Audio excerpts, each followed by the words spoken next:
Hi welcome to Misty kitchen. நான் தான் உங்கள் மீனு. இன்றைக்கி வந்து நம்ம கொஞ்சம் ஸ்பெஷலான மெக்சிகன் டிஷ் பார்க்கலாம்.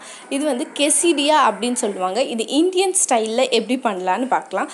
இதுக்கு வந்து தாளிக்கிறதுக்கு வந்து நான் வந்து கார்லிக் ஹர்ப் பட்டர் யூஸ் பண்ணியிருக்கேன். நீங்கள் வந்து நார்மல் பட்டர் கூட யூஸ் பண்ணிக்கலாம், இல்லைனா எண்ணெய் கூட யூஸ் பண்ணிக்கலாம். ஆனால் வந்து இஞ்சி பூண்டு விழுது ஆட் பண்ணிக்கோங்க. இதில் ஆல்ரெடி கார்லிக் இருக்கிறதுனால தேவையில்லை.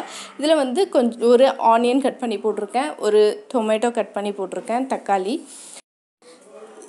இதில் வந்து நான் வந்து ராஜ்மா சுண்டலை வந்து 24 மணி நேரம் ஊற வச்சுட்டு ஒரு 5 விசில் வரைக்கும் வேக வச்சுட்டு எடுத்து வச்சுருக்கேன். இதுக்கு பதிலாக வந்து நீங்கள் எந்த வகையான சுண்டலையும் ஆட் பண்ணிக்கலாம்.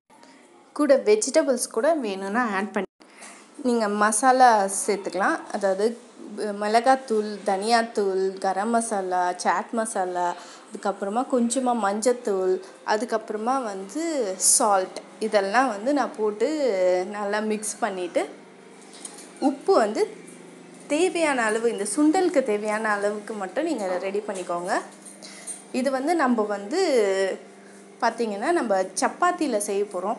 நீங்கள் சப்பாத்தி வந்து இப்போ எல்லா கடையிலுமே ரெடிமேடாகவே விற்கிது. உங்களுக்கு வந்து நீங்கள் சப்பாத்தி செஞ்சு தான் செய்யணும்னு அவசியம் கிடையாது. ரெடிமேட் சப்பாத்தி கூட செஞ்சுக்கலாம், வாங்கிக்கலாம் நீங்கள்.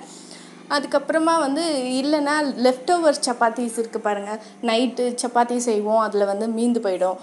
அந்த சப்பாத்தி கூட நம்ம வந்து காலையில் வச்சுட்டு இந்த சுண்டல் மட்டும் கொஞ்சம் வேக வச்சு இந்த மாதிரி வந்து மசாலா போட்டு நல்லா வந்து அதை ஸ்பைஸ் பண்ணிவிட்டு அதுக்கப்புறம் அதில் வச்சுட்டு நீங்கள் கொஞ்சமாக சீஸ் போட்டுட்டு நீங்கள் வந்து குழந்தைங்களுக்கு பிரேக்ஃபாஸ்ட்டாகவும் கொடுக்கலாம். ரொம்ப ஹெல்த்தியான பிரேக்ஃபாஸ்ட்டு இது வந்து குழந்தைங்க ரொம்ப விரும்பியும் சாப்பிடுவாங்க. அவ்வளோ டேஸ்ட்டாக இருக்கும். இந்த மாதிரி வந்து சப்பாத்தி ஒன்று எடுத்துகிட்டு லைட்டாக ஹீட் பண்ணிக்கோங்க. ஹீட் பண்ணிவிட்டு அதில் வந்து இந்த பீன்ஸை வந்து வச்சுட்டு அது மேலே கொஞ்சம் சீஸ் போட்டுட்டு அதை மூடி நல்லா வந்து 2 பக்கமும் ஹீட் பண்ணிங்கன்னா அந்த சீஸ் நல்லா உருகிட்டு நல்லா ஒட்டிக்கும். அது அந்த சாண்ட்விச் மாதிரி ஒட்டிக்கும். அதை வந்து கட் பண்ணி நீங்கள் சும்மாவே சர்வ் பண்ணி